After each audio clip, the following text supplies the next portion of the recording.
লায়লা মজনু থেকে শাহজাহান মমতাজ, এমনকি রজকিনী চণ্ডীদাসের মতো প্রেমের জুটির উদাহরণ আজও স্মরণীয় হয়ে আছে।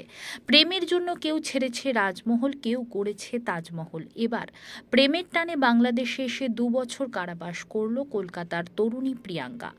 বাংলাদেশের এক যুবকের সাথে প্রেম করে অবৈধ পথে বাংলাদেশে ঢুকছিল হাওড়ার 18 বছরের তরুণী। এরপর সীমান্তে বিজিবি তাকে আটক করে। ঠাঁই হয় বাংলাদেশের সংশোধনাগারে। সেখানে ছিল 2 বছর। কারাবাস শেষ করে মঙ্গলবার দুপুরে চুয়াডাঙ্গার দর্শনা চেকপোস্ট সীমান্ত দিয়ে আনুষ্ঠানিকভাবে ফেরত দেওয়া হয় এই ভারতীয় যুবতীকে। হয় না যে মা বাবাকে মুখ ফিরিয়ে চলে আসতে না বলে, বুঝতে পারছিস তো?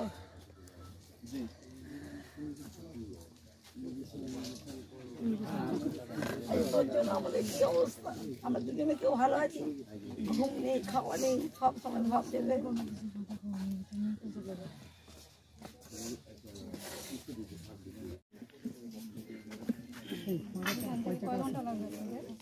আমাদের এখানে 5 ঘন্টা লাগে, 5-6 ঘন্টা 400 জিজ্ঞেস করো না ইঞ্জিনটা।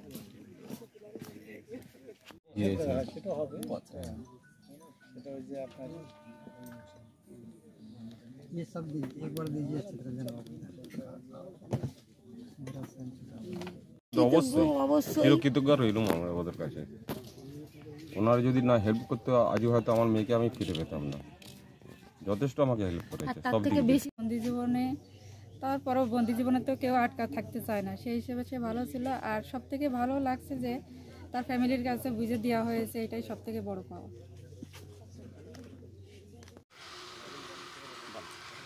আমরা যে আসলে তাকে ফেরত দিতে পেরেছি, এটা অনেক আনন্দের একটা বিষয়। আর আমরা সরকারের, ইন্ডিয়ান সরকার, বাংলাদেশ সরকার, 2 সরকারেরই প্রচেষ্টায় তাকে আজকে ফেরত দিতে পেরেছি তার বাবা মার কাছে। এবং তার বাবা মা মেয়েটাকে পেয়ে অনেক খুশি। আর যেহেতু মানে আমরা ফেরত দিতে পেরেছি, তার পরিবারের কাছে ফেরত গিয়েছে, এই জন্য আমরাও যথেষ্ট সন্তুষ্ট। আমার মতো ভুল কোনো মেয়েরা ঘরে ঘরে না করে, ভুল করার আগে যেন 10 বার ভাব, এটা মাথায় রাখলেই হবে।